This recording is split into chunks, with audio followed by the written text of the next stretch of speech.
तो बजट 2026 से पहले एक बड़ी खबर सामने आ रही है। मोदी कैबिनेट ने 2 बड़े फैसले लिए हैं। अटल पेंशन के फंड को मंजूरी दी गई है। इसके अलावा सिडबी को भी 5,000 करोड़ रुपए मंजूर किए गए हैं। सरकार का फोकस पूरी तरह से रोजगार बढ़ाने पर है और इसीलिए ये 2 बड़े फैसले लिए गए हैं। तो आपको बता दें कि अगले महीने की पहली तारीख यानी 1 फरवरी को देश का आम बजट पेश होना है। उससे पहले मोदी कैबिनेट ने 21 जनवरी को 2 बड़े फैसले लिए हैं, जिसके मुताबिक भारतीय लघु उद्योग विकास बैंक यानी सिडबी को इक्विटी सहायता देने की बात मान ली गई है। इसके अलावा कैबिनेट ने अटल पेंशन योजना यानी APY को जारी रखने और विकासात्मक गतिविधियों के लिए फंड को 2030-31 तक बढ़ाने की मंजूरी दे दी है।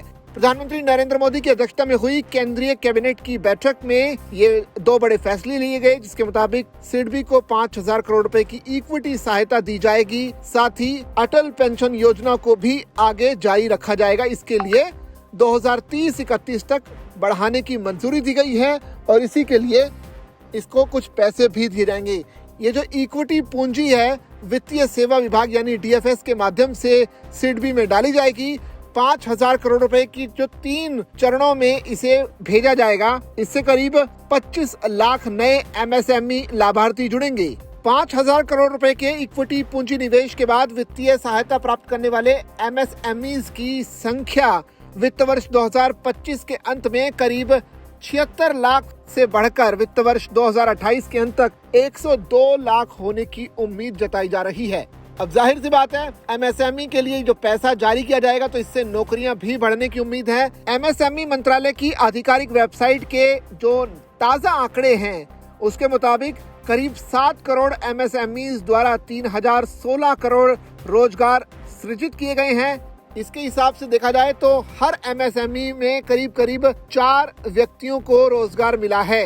इस औसत को ध्यान में रखते हुए वित्त वर्ष 2027-28 के अंत तक करीब 25 लाख नए MSME लाभार्थियों के जुड़ने से करीब 1 करोड़ से ज्यादा नौकरियां पैदा होने का भी अनुमान जताया जा रहा है और इसीलिए MSME को अलग से फंड सरकार की तरफ से जारी किया जाएगा।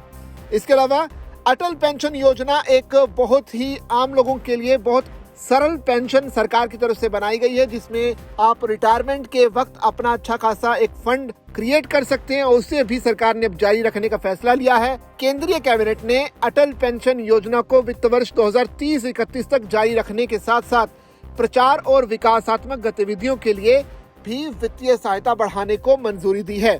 इससे असंगठित श्रमिकों के बीच जागरूकता, प्रचार और विकासात्मक गतिविधियों के माध्यम से पहुंच बढ़ाने में मदद मिलेगी। वैसे आपको बता दें कि अटल पेंशन योजना का जो मकसद है असंगठित क्षेत्र के श्रमिकों को सामाजिक सुरक्षा के दायरे में लाना है। इस योजना का मकसद लाखों निम्न आय वर्ग और असंगठित क्षेत्र के श्रमिकों के लिए बुजुर्ग की आय सुरक्षा सुनिश्चित करना है। इसके साथ ही इससे स्थायी सामाजिक सुरक्षा मिलेगी, जो कि विकसित भारत 2047 के लक्ष्य को पूरा करने में भी मददगार साबित होगी।